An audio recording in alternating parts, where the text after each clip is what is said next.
1 Coríntios, no capítulo 15, 10. Quando achar, diga amém. Nós vamos projetar.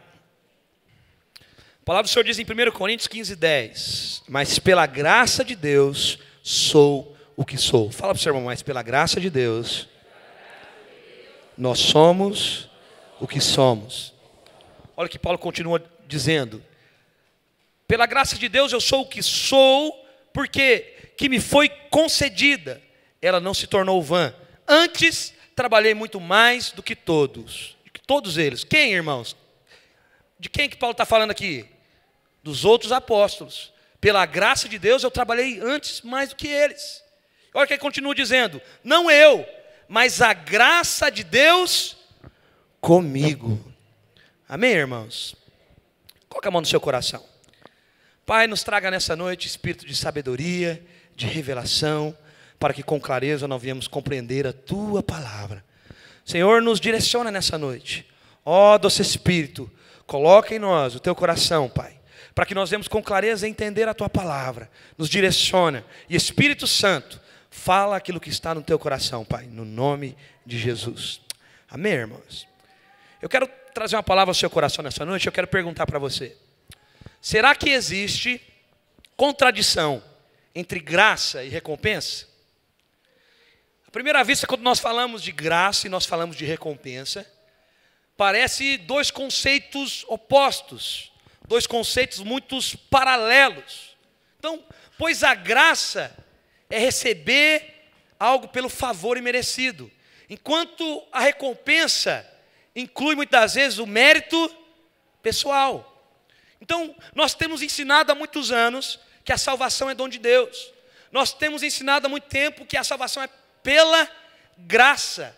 A palavra do Senhor diz em Efésios no capítulo 2, versos 8, que a salvação é pela fé, pela graça, mediante a fé. Não vem de obras para que o homem não se glorie nelas. A salvação é exclusivamente pela fé. Mediante a quê? A graça de Deus. Então nós temos ensinado que a salvação é pela fé. É um dom de Deus a todo aquele que crê. Mas a recompensa é apenas para o vencedor. Diga para o seu irmão, a recompensa é apenas para o vencedor. Sabe, irmãos, mas isso é verdade. Mas muitos presumem que as nossas obras são feitas na força do nosso braço e na nossa habilidade. E isso é um grande engano. Sabe, até mesmo as nossas obras que nós realizamos para Deus é feito pela graça de Deus. Até aquilo que nós fazemos para o Senhor não é pela nossa habilidade, mas é pela graça de Deus em nós. Então, no fim, o vencedor é aquele que manifesta as obras como fruto da experiência da graça do Senhor. Então, o vencedor é aquele que manifesta as obras através da graça do Senhor. E o que eu quero dizer bem claro para você nessa noite: não existe contradição entre graça e recompensa. Por quê? Porque pela graça de Deus, nós recebemos o poder para realizar a obra de Deus. Sabe? E quando nós respondemos à graça através das obras, nós seremos recompensados. Então, pela graça de Deus, nós somos chamados e capacitados para realizar a vontade do Pai, para experimentar a boa, perfeita e agradável vontade de Deus. É pela graça que nós somos alcançados para realizar a vontade e a obra do Pai. Fala para o seu irmão, você foi alcançado pela graça para realizar as obras pela graça de Deus. Mas o que acontece, irmãos? Aquele que não entende que tudo procede da graça de Deus, ele não pode ser vencedor. Por quê? Porque ele não apenas recebe a graça, mas produz frutos por meio dessa graça. Então, se você recebeu a graça e você não produz frutos por meio dessa graça, você está se tornando a graça de Deus em vão. Se você recebeu a graça e você não produz frutos através da graça, a graça de Deus está se tornando vã na sua vida. Então, o derrotado, aquele que não é vencedor, ele entende a graça como provisão para viver no pecado. Ele entende a graça como provisão para não fazer a obra de Deus. ele entende a graça como provisão para não fazer a vontade de Deus. Mas o vencedor é aquele que sabe que a graça é o poder para vencer o pecado. O vencedor é aquele que sabe que recebeu a graça de Deus, o poder de Deus através da graça, para viver uma vida de vitória. Então, o derrotado, muitas das vezes, ele entende o favor imerecido como justificativa para não fazer coisa alguma. Mas o vencedor, ele recebe a graça para ser operoso e frutífero. Diga comigo, o vencedor, ele recebe a graça para ser operoso e frutífero. Então Paulo diz, nesse versículo que nós acabamos de ler, que pela graça de Deus, em outras palavras, que nós somente podemos vencer pela graça de Deus. Então todo crente que ele recebeu a graça de Deus, ele tem a provisão para ter uma vida de vitória, ele tem a provisão para frutificar, ele tem a provisão para ser um líder frutífero. Mas o que acontece? O problema é quando os muitos recebem a graça e a graça de Deus se torna vã na vida dele, ou seja, não resultou em frutos. O vencedor é aquele que tem obras, porque entendeu que a graça de Deus se derramou sobre ele. Então, quando nós recebemos uma graça especial, nós somos capacitados de uma forma sobrenatural. Diga assim, quando nós recebemos a graça, nós somos capacitados de uma forma sobrenatural. Mas para nós fluirmos dessa unção, meu irmão, nós temos que muitas das vezes responder em fé. E quando nós não respondemos em fé, a graça se torna vã na nossa vida. Mas quando nós respondemos em fé, a graça se torna abundante em nós. Então Paulo diz, quanto mais você recebe a graça, mais você trabalha. Olha o que Paulo diz, pela graça de Deus, eu sou o que sou, e eu trabalhei mais do que todos. Quanto mais você desfruta da graça, mais frutífero você vai ser, meu irmão. Quanto mais você desfruta da graça de Deus, mais a resposta certa você vai dar. Porque muitos entendem que a graça é provisão para não fazer mais nada. Quando você fala, pastor, mas eu estou na graça. Está na graça onde, meu irmão? Você está na graça de outro, de Deus não. Porque muitas vezes as pessoas usam a graça para justificar, muitas das vezes, a falta de compromisso dela. Muitas vezes ela usa a graça como provisão para pecar. Muitas vezes ele usa a graça como provisão para não fazer nada. Não, Jesus já fez tudo na cruz. Quem conhece o irmão assim? Eu não conheço, não. Eu não conheço ninguém assim, irmão. Mas muitos, ele usam a graça como provisão, irmãos. Como desculpa. Mas quem entendeu a graça, olha o que Paulo diz. Eu sou o que sou pela graça de Deus. Irmãos, todos os discípulos, eles andaram com Jesus por 3 anos. Amém? Então, além deles terem a experiência da palavra, eles também teve a experiência de estar próximo a Jesus. E eu pergunto para você, Paulo ele esteve perto de Jesus? Não. Paulo ele perseguiu Jesus, perseguiu os apóstolos. Mas a palavra do Senhor diz que quando ele estava no caminho de Damasco, ele caiu do cavalo.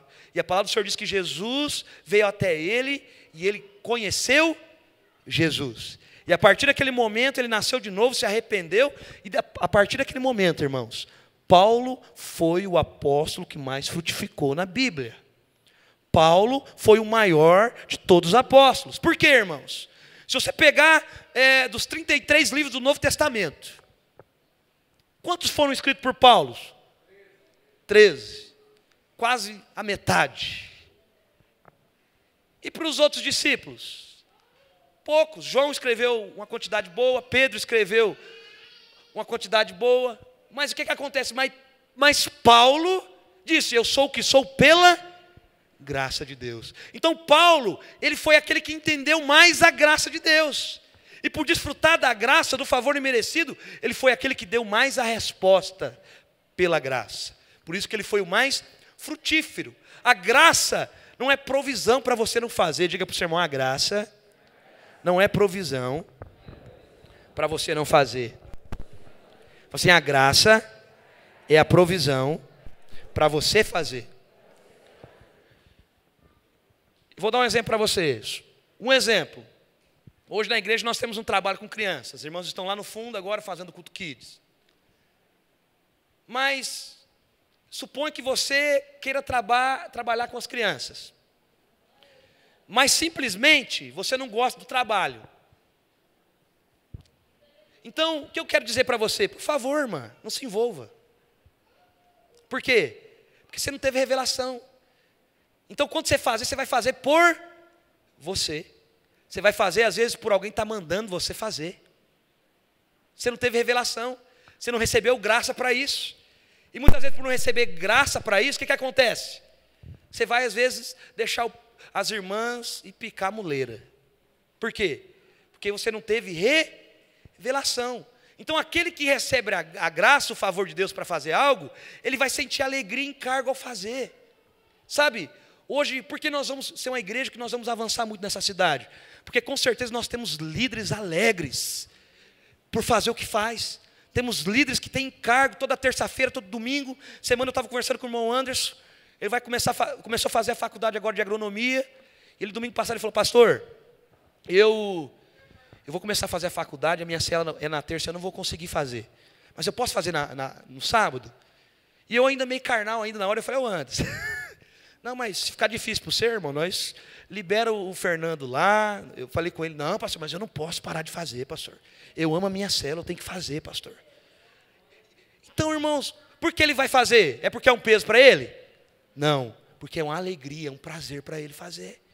Então, quando nós entendemos o encargo e a alegria no nosso coração para fazer, é aí que a graça e o favor de Deus está sobre nós. Por exemplo, quando eu venho aqui domingo ministrar no culto, eu não tenho isso como trabalho, irmão. Eu tenho isso como uma alegria, como um prazer, que privilégio, eu estou indo lá. Sabe, quando eu estou reunido com os irmãos, que alegria de estar com os irmãos. Quando eu estou numa célula, que alegria de estar aqui, estar compartilhando. Por quê? Porque quando nós recebemos a graça para isso vai nos gerar prazer, alegria. Então, através da graça, nós recebemos uma provisão sobrenatural para cumprirmos o propósito de Deus. Através da graça de Deus, você tem um poder sobrenatural para cumprir o propósito. Sabe? Mas vamos supor que essa irmã, agora ela recebeu a graça para trabalhar com as crianças. Não, Deus me chamou, eu tenho convicção, eu tenho a certeza, eu quero ir, sabe? Deus me gerou alegria, encargo, sabe? Então, nesse caso, a unção graciosa está sobre essa irmã. Mas, por exemplo, se essa irmã, depois dela ter recebido a graça, a revelação, ela se recusar de fazer isso, irmãos, o que ela está fazendo? Está tornando a graça de Deus em vão. Por quê? Porque Deus deu a revelação, Deus deu a direção. Então, se você recusar servir por causa do seu tempo, por causa muitas vezes da carreira, por causa de algo que atrapalha você fazer, então isso vai tornar a graça de Deus vã na sua vida. Por quê? Porque Deus já te capacitou. Então, se você recebeu para fazer e não faz, você é um crente vencedor, irmão? Sim ou não? Não. Por exemplo, eu quero ministrar a palavra, eu quero ser um mestre na palavra. Aí, por exemplo, você tem a graça, recebeu a graça para isso. Aí tem a oportunidade de você dar aula no maturidade do Espírito. E você gosta, e você sente a alegria de fazer isso. Aí, por causa da falta de tempo da organização, você não consegue. Você está tornando a graça de Deus vã ou não? Sim. Mas se você convida o irmão: pastor, eu não sei ensinar, isso é um tormento para a minha vida, eu não consigo. E ele falar que não pode, que não dá. Ele está tornando a graça de Deus vã? Não. Por quê? Porque ele não recebeu a graça para isso, irmão. Mas qual o problema? O problema é quando nós recebemos a graça de Deus e nós recusamos de fazer aquilo que Deus pediu para nós fazermos. Então, quando nós nos recusamos de fazer isso, nós nos tornamos um crente que não é vencedor. Então, Paulo, ele declara que ele trabalhou mais do que todos os apóstolos. Todavia, não ele, mas a graça de Deus agindo nele. E sabe, irmãos, ele era como uma sarça ardendo com fogo de Deus. Por quê? Porque ele não se consumia. A palavra de Deus diz que quando Deus chamou Moisés, lá no alto do Monte Sinai, o que Deus falou para Moisés? Moisés, tira a sandália de seus pés, que essa terra é santa. E o que havia na frente de Moisés? Uma sarça ardendo. Mas a sarça era combustível para o fogo? Não. Por quê? Porque aquele fogo era o fogo de Deus. E a palavra do Senhor diz que a sarça não se consumia. A sarça não pegava fogo, em si não era ela que gerava o fogo. Irmãos, você tem que ser sarça ardente. Fala para o seu irmão, você tem que ser sarça ardente. Você é a sarça, mas o fogo é do Espírito em você. Sabe, irmão, eu posso estar queimando até aqui, mas eu não estou sendo consumido, porque eu não sou o combustível. Quem é o combustível da minha vida é o Espírito Santo. Quando você está sendo consumido, meu irmão, você está sendo combustível. Você não está fazendo a obra pelo Espírito. Quando há cansaço, quando há enfado na sua vida, qual que é o problema disso? É que o combustível para o fogo pegar não é o Espírito na sua vida, é você. Aí você não é uma sarça ardente. Você é uma sarça que está sendo consumida pelo fogo. Por quê? Porque o combustível para esse fogo é você. Sabe? Mas o que você tem que entender? A obra de Deus é feita pelo Espírito em nós. Nós recebemos a graça de Deus para fazer a obra pela graça. Então nós somos essa sarça ardente. Nós não podemos ser consumidos. Por quê, irmãos? Porque nós fazemos a obra pelo Espírito. É pela vontade de Deus. É o Senhor que gera em nós essas convicções necessárias. A obra é pela graça de Deus em nós. Amém, meu irmão? Fala para o seu irmão, você é sarça ardente. Fala assim, o Espírito, que é o combustível necessário para você fazer a obra de Deus. Então isso é algo maravilhoso, irmãos. O propósito de Deus libera sobre nós graça, sabe? Para que nós fazemos algo. Então depois que Ele mesmo nos alcança, nos salva pela sua graça, Ele nos capacita pela sua graça. Ele nos dá essa unção pela sua graça. Para realizar qual obra? A obra que é dele, irmão. Nós estamos aqui edificando uma obra que não é humana. Nós estamos aqui edificando a obra de Deus. E tudo aquilo que você faz por si próprio, pelo esforço do seu braço, meu irmão, isso é humano. Isso não é de Deus. Mas tudo que você faz, exclusivamente dependendo da graça de Deus, pela graça de Deus na sua vida, pelo Espírito de Deus na sua vida, isso é obra de Deus, meu irmão. Isso é obra de Deus. Por quê? Porque é Ele que está fazendo em você. Irmãos, nós somos cooperadores. Por quê? Eu coopero com Deus. Você está entendendo, irmãos?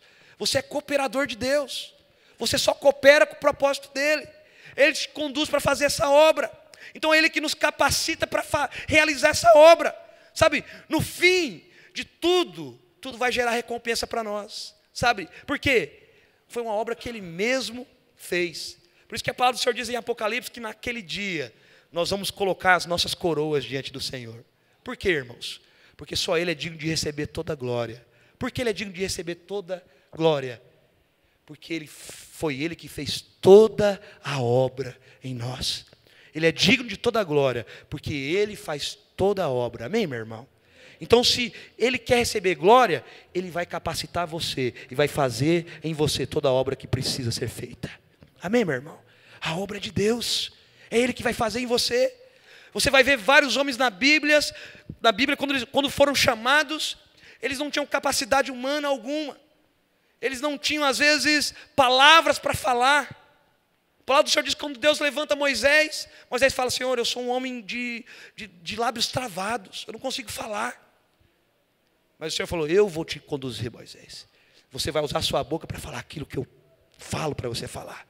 A palavra do Senhor diz que quando Deus chamou Gideão, Gideão estava lá no lagar, malhando trigo, e o anjo do Senhor fala com ele, e ele fala, Senhor, eu sou um homem de duros lábios, eu não sei falar, como que eu vou conduzir esse povo à guerra? O Senhor diz, eu que vou fazer essa obra em você, meu filho. Eu vou falar através de você. Meu irmão, você é sarça ardente, Deus vai falar através de você. O fogo de Deus vai queimar através de você. O Espírito de Deus vai conduzir você para essa boa obra. Mas qual a boa obra? A boa obra de Cristo em você. Amém, meu irmão? Porque quando Jesus morreu na cruz, Ele disse, está consumado. O que Ele está dizendo para mim e para você? Você tem tudo para realizar a obra que eu já preparei para você. Sabe, irmãos, muitas vezes eu percebo alguns irmãos, quando eles começam a andar por um caminho que não é graça. Qual o caminho que não é graça? Achar que a graça é provisão.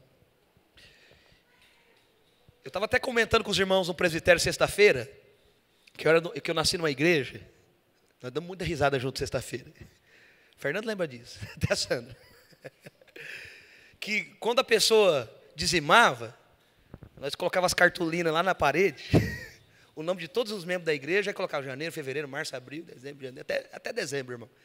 Aí estava lá, dizimou janeiro, estava lá o valor que você dizimou. Não dizimou? Aí o irmão chegava lá na parede, ué, não dizimou? Todo mundo da igreja ficava sabendo quem dizimou e quem não dizimou. Sabe, irmãos, eu sou dessa época.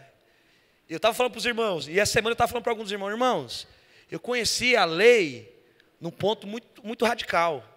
Não conhecia um lado fraco da lei. Eu era um legalista de carteirinha. Eu era um fariseu de carteirinha. Por quê? Porque eu achava que era pelo meu esforço. E por muitas vezes eu achava que era pelo meu esforço, eu não mudei nada na minha vida. Aí a partir do momento que eu entendi que era Cristo em mim, que era a esperança da glória, era Ele que ia me transformar, de acordo com quando eu entendi a graça, de acordo com como eu entendi a palavra, meu irmão, a minha vida foi transformada. Por quê? Porque eu não dependi mais da lei, eu dependi da graça de Deus. Aí eu entendi que eu estava tornando a graça de Deus vã. Eu entendi que eu estava banalizando o sacrifício de Jesus na cruz. Por quê? Porque muitas vezes o sacrifício de Jesus na cruz, para mim, não era suficiente. Não era. Por quê? Porque eu tinha que jejuar para ser suficiente. Eu tinha que orar mais para ser suficiente. Eu tinha que ler mais das Escrituras para ser suficiente. E o que eu estava falando? Jesus, o que o Senhor fez na cruz para mim não é o suficiente, porque eu tenho que fazer alguma coisa ainda. Sabe, irmãos? Olha, essa era a minha mentalidade. Aí hoje, pastor Marcelo, hoje você entendeu a graça, você teve revelação da graça. Ficou bom ou ficou pior? Ficou ótimo pelo ponto, irmãos, que eu entendi que não depende nada de mim. Mas ficou péssimo por um lado. Qual que é o lado que ficou péssimo? Que eu entendi hoje que eu sou indesculpável diante de Deus. Antes eu tinha várias desculpas. Deus, sabe por que eu fiz desse jeito? Porque eu não orei. Sabe por que eu não fiz desse jeito? Porque eu não me consagrei. Deus, sabe por que eu não fiz? Era tudo eu não fazia. Então eu tinha vários justificativos. Aí quando eu entendi a graça hoje, sabe, meu irmão, Jesus fala para mim, eu fiz tudo em você, filho. Aí eu falo, Deus, como eu vou chegar diante do Senhor agora, sendo que o Senhor já fez tudo para mim, já gerou tudo em mim. A graça de Deus, meu irmão, é a capacitação sobrenatural para você cumprir o propósito de Deus em tudo na sua vida. Você peca hoje, depois que você conheceu a graça? Você peca porque você quer, não é porque você conheceu a graça não, irmão. Porque o apóstolo João diz assim, se pecar, você tem um advogado fiel e justo para perdoar os teus. Se é todo dia, se é de mês em mês, se é uma exceção. Irmão, se você pecar, porque você não pode pecar, você nasceu de novo, olha o que João está dizendo. Mas muitos irmãos acham que a graça agora, não, você pode pecar todo dia. Irmãos, hoje eu tenho falado muito para alguns irmãos, depois que eu conheci a graça de Deus, eu entendi que para mim ficou pior. Porque se eu não faço a obra de Deus hoje, eu faço porque eu não quero. Se eu peco hoje, eu peco porque eu quero pecar. Se eu saio do propósito de Deus, eu saio porque eu quis sair. Porque Deus, através da graça dele na cruz, através do sacrifício de Jesus, Ele já me deu tudo que eu preciso para cumprir com o propósito dele. Por isso que a palavra do Senhor diz lá em 1 Efésios, no capítulo 1, no verso 3, que o Senhor já nos abençoou com todas as bênçãos, irmãos, é todas. Então, para de usar a graça de Deus como provisão para você não fazer nada para Deus, meu irmão. Para de usar a graça de Deus como provisão para você pecar, porque se você vive nessa situação, de fato, você não teve revelação da graça. Você não conhece a graça de Deus. Porque a graça de Deus é a provisão para você vencer o pecado. A graça de Deus é o poder sobrenatural para que você venha ter uma vida de vitória hoje. Diga para o seu irmão, a graça de Deus é o poder sobrenatural para você ter uma vida de vitória hoje. Então muitos pensam que a graça anula a recompensa. Mas isso não é verdade, irmão. Todos nós recebemos graça sobre graça. Mas alguns tornam essa graça algo infrutífero, algo que não produz fruto. Sabe, aqueles que recebem a graça e demonstram a graça recebida com frutos, serão recompensados. Amém, irmãos? Segunda coisa que eu quero falar para você, diga para o seu irmão assim: o vencedor é aquele que procura agradar a Deus. Mas como agradar a Deus, pastor Marcelo? Mas pela graça eu agrado a Deus ainda. Irmãos, eu quero dizer algo bem claro para você nessa noite. Deus ama a todos. Diga para o seu irmão: Deus ama a todos, mas tem prazer em alguns. Então a nossa salvação, meu irmão, não depende de nenhum mérito pessoal. A nossa salvação não depende de nada que nós iremos fazer pelo nosso mérito, por aquilo que nós estamos fazendo. A salvação vem por Cristo, é pela fé. Mas sabe, irmãos, não há nada que nós possamos fazer de tão ruim que vai fazer Deus te amar menos. E também não há nada que você possa fazer de tão bom que vai fazer Deus te amar mais. É como, pastor Marcelo? Por quê? Porque Ele não ama você por aquilo que você faz ou por aquilo que você deixa de fazer. Ele te ama exclusivamente através do sacrifício de Jesus na cruz.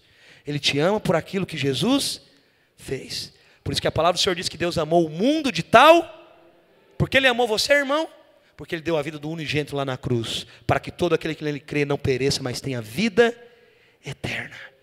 Deus prova o seu amor para conosco, entregando a vida de Jesus na cruz, nós sendo ainda pecadores. Como que Deus provou o seu amor por nós, meu irmão? Dando a vida do Filho na cruz. Ele te ama por aquilo que Jesus fez, meu irmão. Por isso que aquilo que você faz não vai afetar o amor dele por você. Por quê? Porque você é amado exclusivamente por aquilo que Jesus fez na cruz. Olha para você ver, João 3,16 diz que Deus amou quem, irmãos? O santo. Foi o santo? Quem que Ele amou? A palavra do Senhor também diz em João que Ele nos amou quando nós éramos também inimigos. Quando Deus te amou, meu irmão? Quando você era? Mas tem gente que acha que Deus nos ama porque nós somos bons. Deus decidiu amar você quando você não valia nada, meu irmão.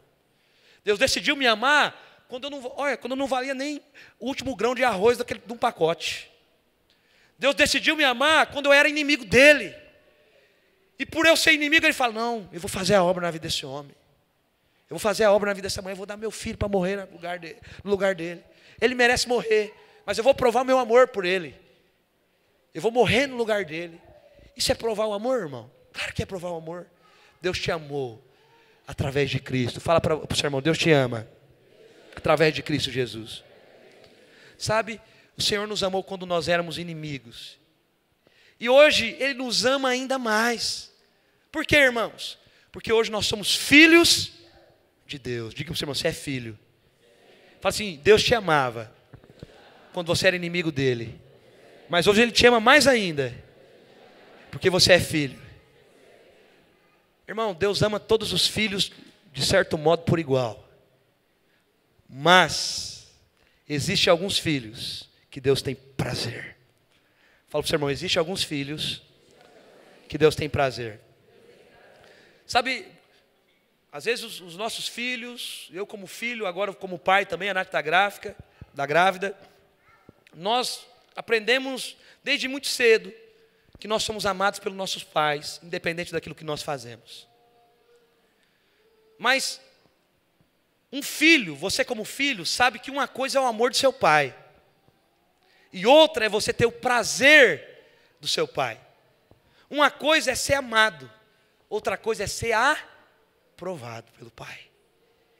Então, eu sei que pode parecer estranho para você o que eu estou falando, mas há pessoas a quem Deus valoriza mais do que outras. Por quê? Porque ainda que Ele ame todas igualmente, mas Ele vai ter mais prazer em outras. Por quê? Sabe, nós não podemos fazer nada para que Deus nos ame mais. Mas, no entanto, nós somos responsáveis. Diga para o Senhor: você é responsável pelo tanto que Deus está satisfeito com você. É sobre isso que Paulo escreve em Coríntios, no capítulo 2, 5 e 9. Olha o que ele diz: É por isso que também nos esforçamos, quer presentes, quer ausentes, para sermos o que, irmãos? Agradável. Olha o que Paulo está dizendo. Eu me esforço para ser agradável a Deus. Sabe? Mas é para ser amado por Deus? Não, eu sou amado. É para ser aceito por Deus que eu me esforço? Não, eu sou aceito por Deus através do sacrifício de Cristo.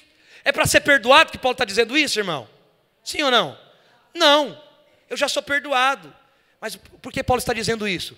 É para que o meu Pai venha ter prazer em mim. Sabe, meu irmão? O Pai ama todos os filhos, mas tem alguns filhos que ele tem mais prazer.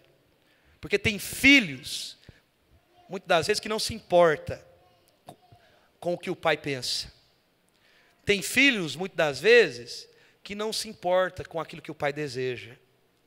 Mas tem outros filhos que querem ficar agradáveis ao pai.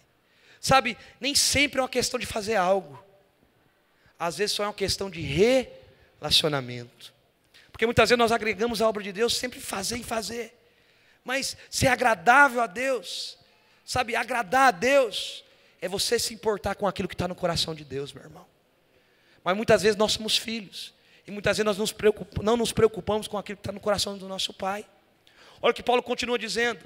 Porque importa que todos nós comparecemos perante o tribunal de Cristo, para que cada um receba segundo o bem ou mal que tiver feito por meio do corpo. Olha o que Paulo diz. Então nós precisamos agradar a Deus, porque um dia Ele vai julgar nossas obras, meu irmão. Todos nós vamos nos comparecer perante o tribunal de Cristo, para receber o quê? A recompensa ou não. Então naquele dia, nós não seremos julgados pelos nossos pecados. Por quê? Porque os nossos pecados foram cravados na cruz. Todos os nossos pecados já foram cancelados pelo sangue de Jesus. Mas nós seremos julgados pelas nossas obras. Sabe, irmãos, você vai ser julgado pelas suas obras. Diga para o seu irmão, você vai ser julgado pelas suas obras.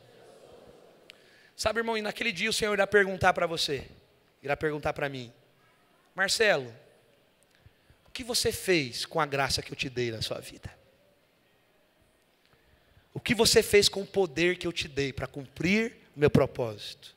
O que você fez com a graça que eu te dei para você vencer o pecado? O que você fez com a graça que eu te dei para que você tenha uma vida de vitória? Sabe, irmão, naquele dia nós seremos recompensados, ou nós vamos sofrer as perdas de acordo com o nosso trabalho. Sabe, de acordo com os nossos frutos. O Senhor deseja ver se a graça que recebemos não se tornou vã. O Senhor deseja ver se a graça que você recebeu dele não se tornou vã na sua vida. Sabe, em 1 Coríntios, no capítulo 3, Paulo diz que se a obra que edificarmos sobre o fundamento permanecer, nós receberemos o galardão. E se permanecer a obra de alguém sobre o fundamento que edificou, essa pessoa receberá galardão. Mas se a obra de alguém se queimar, sofrerá o quê, meu irmão? Lê lá. O quê? Mas todavia o quê? Será o quê? Salvo pelo fogo. Então olha o que Paulo diz: se a obra de alguém se queimar, sofrerá-lhe dano, punição. Mas esse mesmo será salvo todavia como através do fogo. Então o que o Paulo está dizendo? Como vocês têm edificado a obra de Deus? E existem dois grupos de obras que Paulo está dizendo aqui em 1 Coríntios. Ele diz que alguns edificam com ouro, pedras preciosas e com prata. Deixa eu perguntar para você: ouro, pedras preciosas e prata queima diante do fogo, irmão? O que acontece? Purifica. Mas existe outro grupo. Qual que é o grupo? Madeira, palha e o quê? E se você colocar madeira, palha e feno no fogo, o que vai acontecer, meu irmão? Vai queimar. Eu quero perguntar: a obra que você tem edificado para Deus é de ouro? É de prata? É de pedras preciosas? Ou é de feno, de madeira ou palha? Você tem usado a graça de Deus para edificar de qual forma o propósito de Deus na sua vida? Olha o que ele diz: se você edificar com esse material que será queimado. Todavia você vai ser salvo pelo fogo. Nas cartas de Apocalipse 2 e 3, fala que aquele que vencer não sofrerá o dano da segunda morte. Apocalipse 21 diz que a segunda morte é ser lançado no lago de fogo e enxofre. É a morte espiritual, João diz em Apocalipse. E o lago tem o que, irmão? Fogo. Deixa eu fazer uma pergunta para você. Fogo queima fogo? Sim ou não? O que acontece fogo com fogo? O quê? Aumenta a chama. A palavra do Senhor diz que nós somos ministros do que, irmãos? Labaredas de fogo. Por que no inferno há fogo, irmão? Deixa eu fazer uma pergunta para você. Deus está no inferno? Sim ou não? Quem comanda o inferno? É o diabo ou é Deus? É difícil essa pergunta, né? Quem? Deus, porque Deus é o fogo consumidor. E por que as pessoas no inferno e no lago de fogo estão se queimando? Porque eles não são fogo, irmão. E por que a palavra do Senhor diz que você sofrerá o dano? Porque você passará pelo fogo. Então, aquele que não vencer naquele dia, sofrerá o dano da segunda morte. Qual que é o dano da segunda morte? Edificar a obra de Deus não sendo pelo fogo do Espírito. E quando você não edifica pelo fogo do Espírito, meu irmão, sua obra vai ser queimada. E você vai ser reprovado. E muitos acham, mas a graça de Deus hoje não tem mais, está tudo certo. Irmãos, onde está certo? Se a obra daquele que não permanecer vai receber o quê, meu irmão? Disciplina. Você vai passar pelo fogo. Sabe? Mas muitos pensam que todos os crentes serão igualmente recompensados. Mas a palavra de Deus diz que é clara e mostrar para nós que depende do quanto nós dependemos da graça de Deus para fazer a obra de Deus. Então o que eu quero dizer para você? Nós temos que depender da graça de Deus para fazer a obra de Deus. Diga o seu irmão, é a graça de Deus que vai fluir em você para que você venha realizar a obra de Deus. Então qual é a diferença entre o crente vencedor e o crente derrotado? O vencedor, meu irmão, é aquele que recebe a recompensa. E a recompensa simplesmente por quê? Porque ele recebeu pela graça. E ele não tornou a graça de Deus vã na vida dele. Então, para recebermos a recompensa, nós temos que agradar a Deus. Sabe, uma coisa é ter o seu amor, outra coisa é ter o seu prazer em nós. Sabe, se você é amado de Deus, quantos são amados de Deus aqui? Eu sou amado de Deus. Você é amado de Deus, irmãos? Ser amado garante a você a herança. Você é filho, garante a você a herança. Mas se você deu prazer ao Pai, isso vai garantir a recompensa para você. Então, agradarmos a Deus, antes de tudo, é exercitarmos a nossa fé, irmãos. Nós precisamos estar entre aqueles que creram que Deus é galardoador. Em Hebreus diz que sem fé é impossível agradar a Deus. Mas não é apenas crer que Deus existe, mas que Ele é galardoador. Olha que Hebreus 11, 5, 6 diz. Pela fé, Enoque foi transladado para não ver a morte. Não foi achado, porque Deus transladará. Pois antes da sua transladação, obteve testemunho de haver agradado a Deus. Sabe, irmãos, Enoque é um símbolo do arrebatamento dos vencedores no Velho Testamento. Por quê?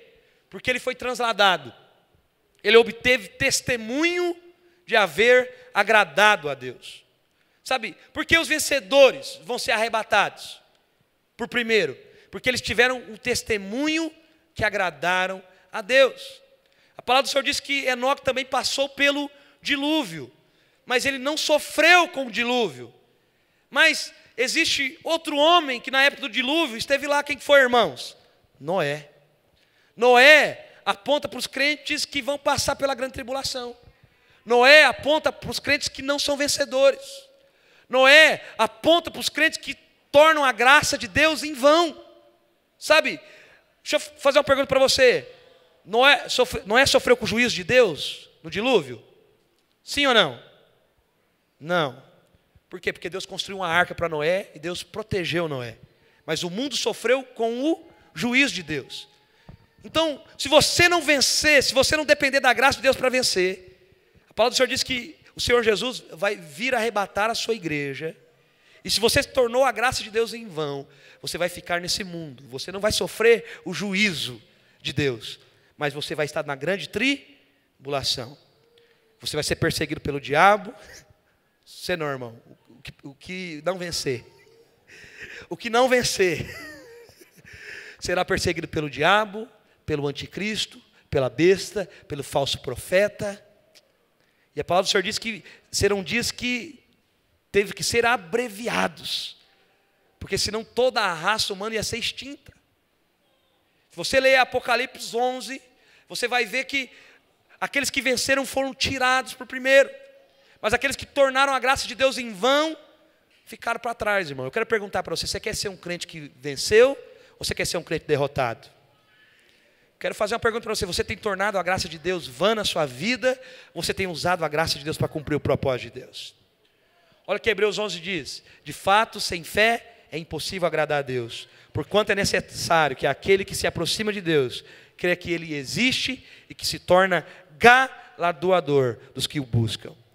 Então, olha, a palavra do Senhor é clara, nem todos agradam a Deus, por isso nem todos serão recompensados. Então Hebreus 11 está dizendo que existe um tipo de fé que agrada a Deus. Qual que é essa fé, meu irmão? A fé que crê na recompensa. A palavra do Senhor diz em Hebreus 10, 35 e 36. Não abandoneis, portanto, a vossa confiança. Ele tem grande galardão. Fala para o seu irmão, Deus tem grande galardão sobre a sua vida. Com efeito, tendes necessidade de perseverança, para que, feito a vontade de Deus, alcanceis a promessa. Qual que é a promessa, meu irmão? De você receber a recompensa. Mas é bem claro. Então nós temos que dar essa resposta para Deus.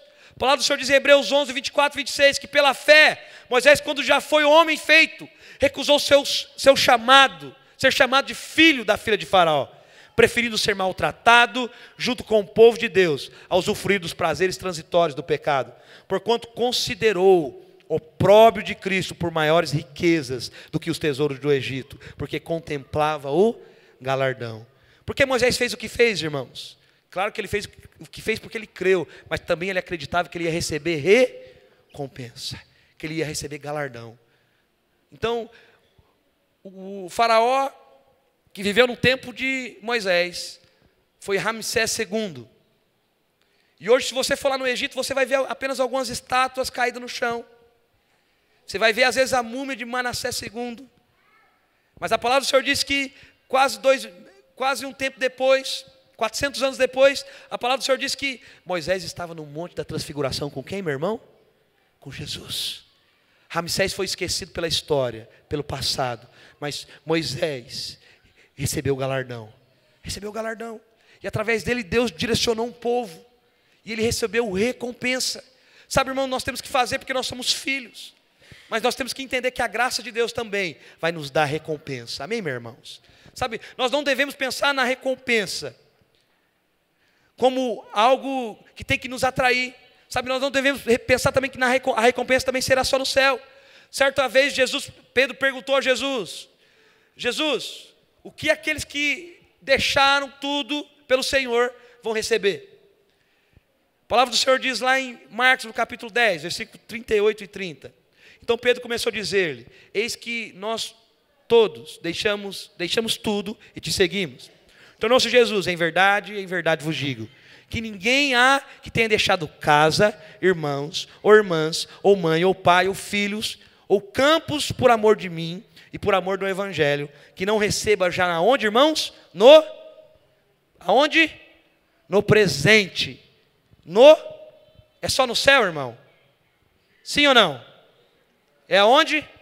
No presente. Olha que o Senhor continua dizendo: o cêntuplo de casas. O que Jesus está dizendo? 100 vezes mais de casas, de irmãos, de irmãs.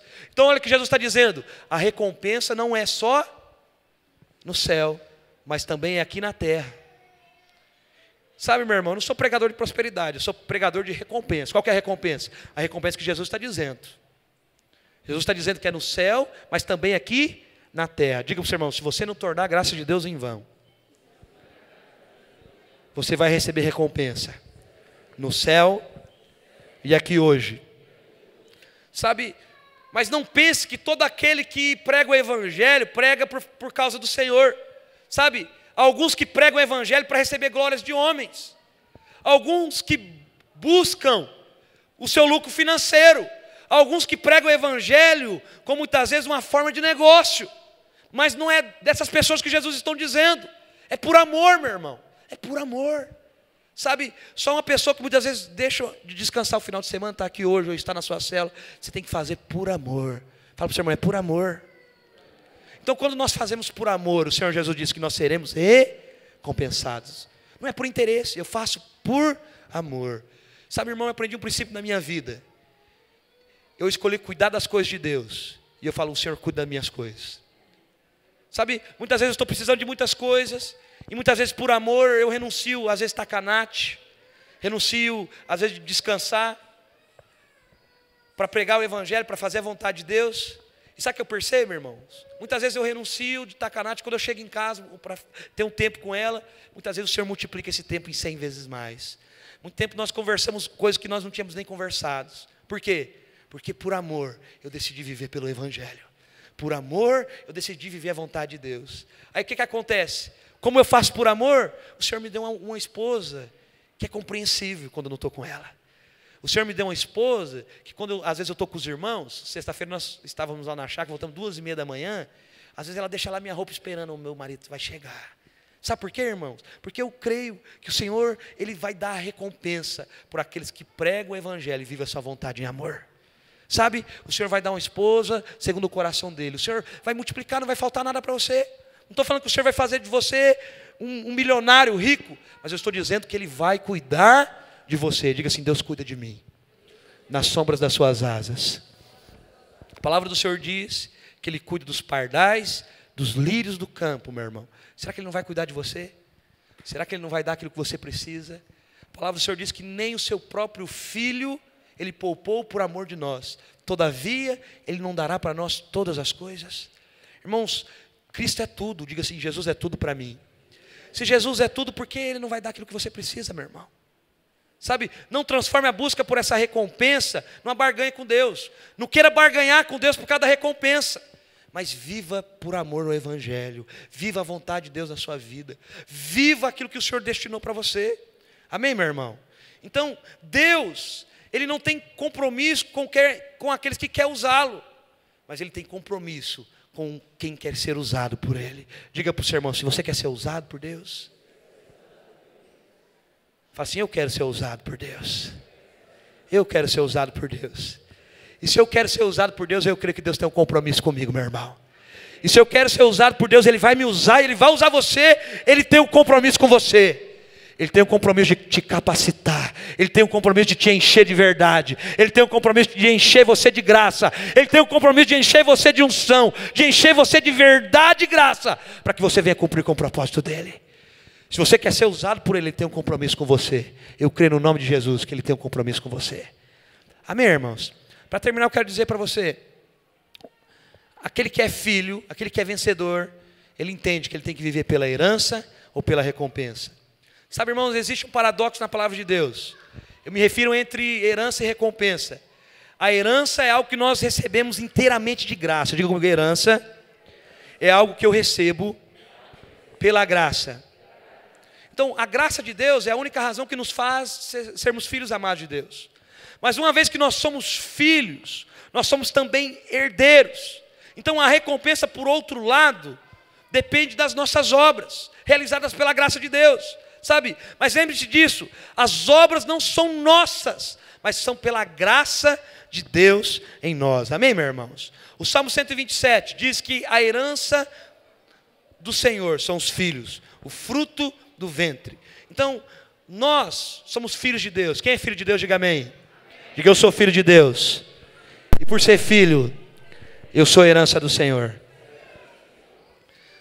A palavra do Senhor diz, eu quero pegar dois varão bonitos aqui. Fernando, chega aqui rapidão. Fernando, o Pedro, vem cá, Pedrão. O Luiz. Cadê o Vitor? Também o Vitor. Vamos fazer um número ímpar aqui, né? Cadê o Franco? Sobe aqui, irmãos. Fica perto de mim aqui. Vamos fazer um teatro aqui agora. O Francão, pode vir aqui também.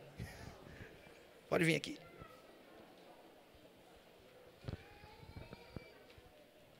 Por exemplo, quero dar um exemplo para você.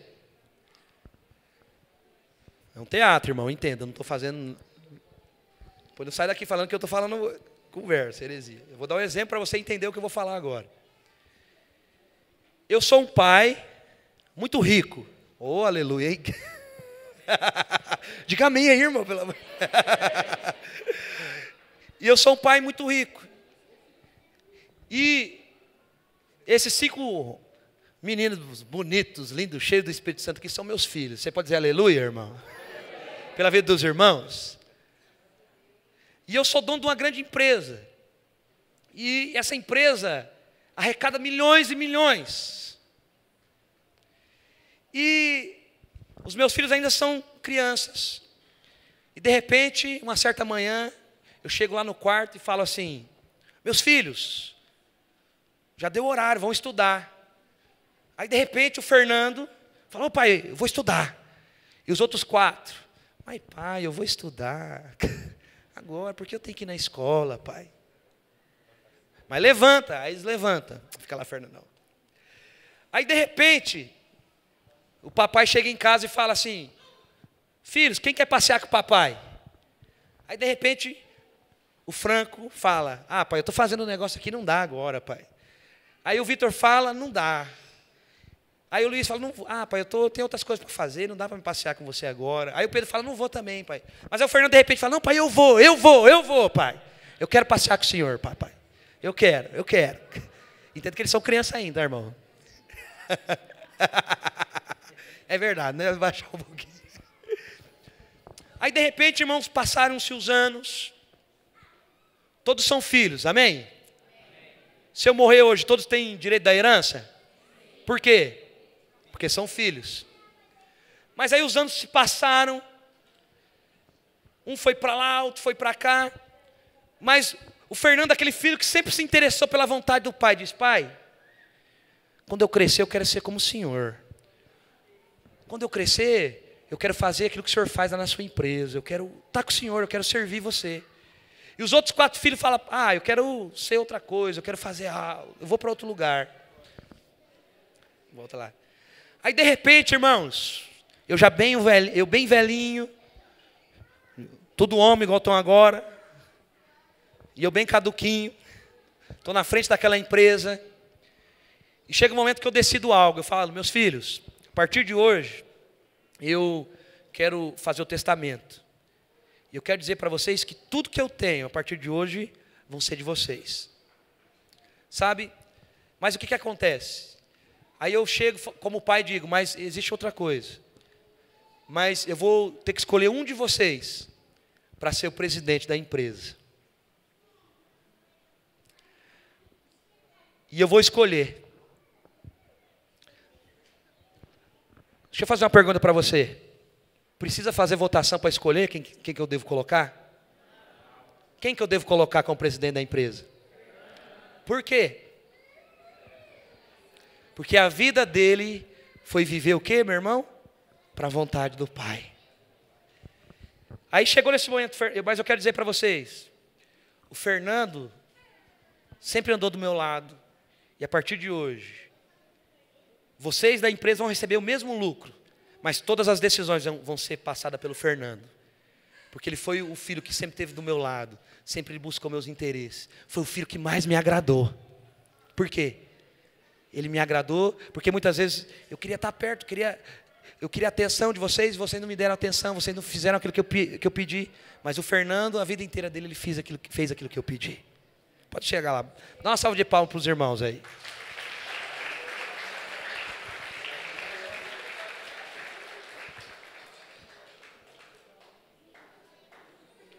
Todos os filhos são herdeiros, irmãos. Todos os filhos podem desfrutar da empresa. Mas só o filho que foi escolhido pelo pai vai ser o presidente da empresa. Entenda. Você é filho, mas o pai está dizendo: você está fazendo a vontade do seu pai? Você tem buscado a recompensa? O pai natural, quando ele tem um filho, geralmente ele vai viver a vida inteira pela função do filho. Não é isso, pais? Mas quando você se tornou nova criatura e tornou filho de Deus, é o contrário. O pai do céu ele não vai viver pelos seus interesses, é o filho que tem que viver pelos interesses do pai. Então o filho que viveu a vida inteira pelo interesse do pai, é aquele que vai receber a recompensa. O filho que viveu a vida inteira pelo interesse do pai, por aquilo que estava no coração do pai, é aquele que vai desfrutar da recompensa. Coloque de pé nessa noite, meu irmão.